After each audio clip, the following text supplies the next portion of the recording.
Was a paradise on earth. Akhenaten and Nefertiti ruled over Egypt, bringing peace and good fortune.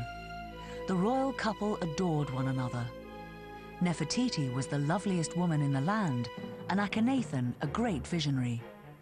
Yet the dream ended in disaster. All monuments to these rulers were ruthlessly destroyed. The priests reviled Akhenaten as a heretic. Even his grave was desecrated. Yet what happened to their mummies?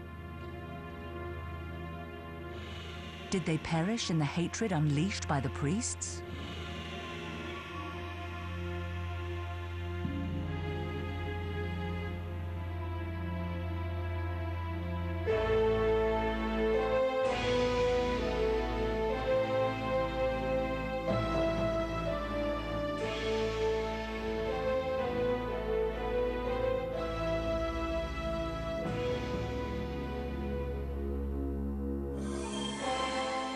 When Akhenaten came to the throne in 1378 BC, he started a religious revolution.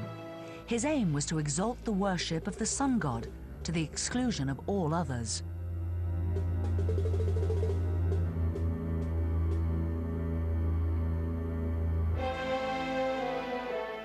For over 2,000 years, Egypt had been a kingdom with many gods. Replacing this pantheon by a single supreme deity was irreverent.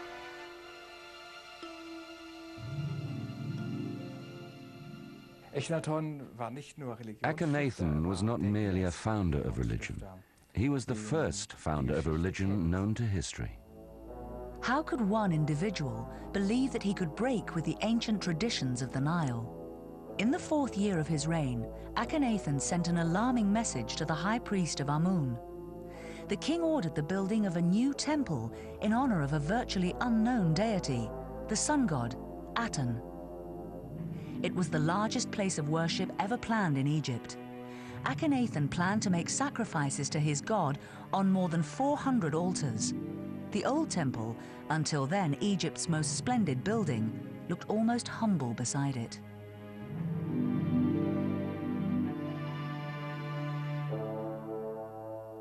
The appearance of this new god would also be highly unusual.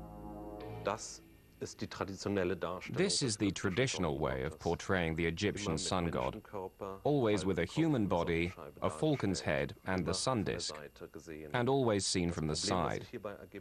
The problem with this is that only one person at a time can stand opposite the deity, traditionally the Egyptian pharaoh. In the Amarna era, we now have the special situation that both king and queen are to benefit equally from the presence of the sun god. Akhenaten's revolutionary idea was to do without the body of the sun god and turn the sun disk to the front so that both king and queen were equally blessed by the life signs of the sun god.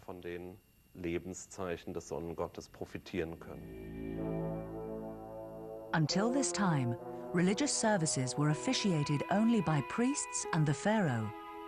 Akhenaten now decreed that his queen, Nefertiti, may be allowed. Yet another taboo had been breached. In the eyes of the priest, the pharaoh had declared war on the gods, thus endangering the very survival of Egypt.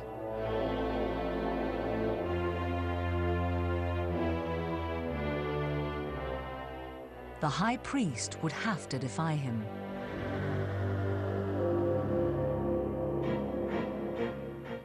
Yet Akhenaten launched his attack first. The temples were vandalized, relics were desecrated. He banned traditions which had endured thousands of years and persecuted their devotees relentlessly. His followers pursued only one aim, the destruction of all images of the old gods. No matter where, inscriptions were destroyed. The stability of the old world was shattered. Law and order were no longer enforced. An era of strife and turmoil began. How could this have happened?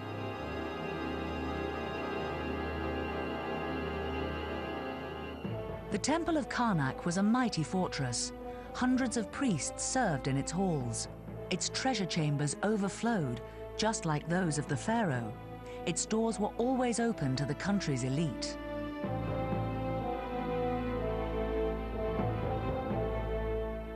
A powerful state within the state.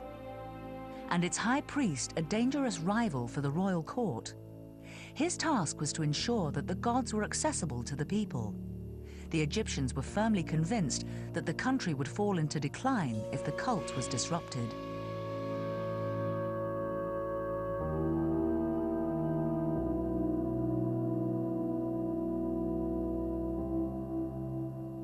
The White Chapel in Karnak dates back to the time when Amun became Egypt's leading deity.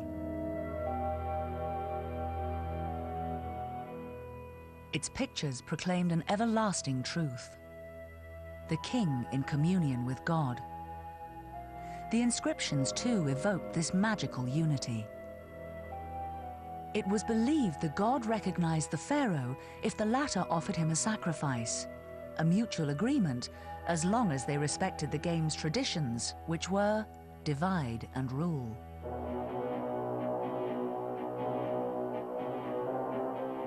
But as the influence of the high priest grew, the more reluctant he was to observe this rule. His predecessors had already imposed their will on the pharaoh. Until now, no ruler had dared to rebel against the priests of the supreme deity.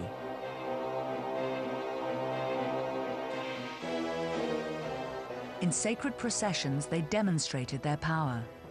Yet they failed to notice that the revolution was already well underway. Akhenaten's father, Amenophis III, had ruled the empire for almost 4 decades with an iron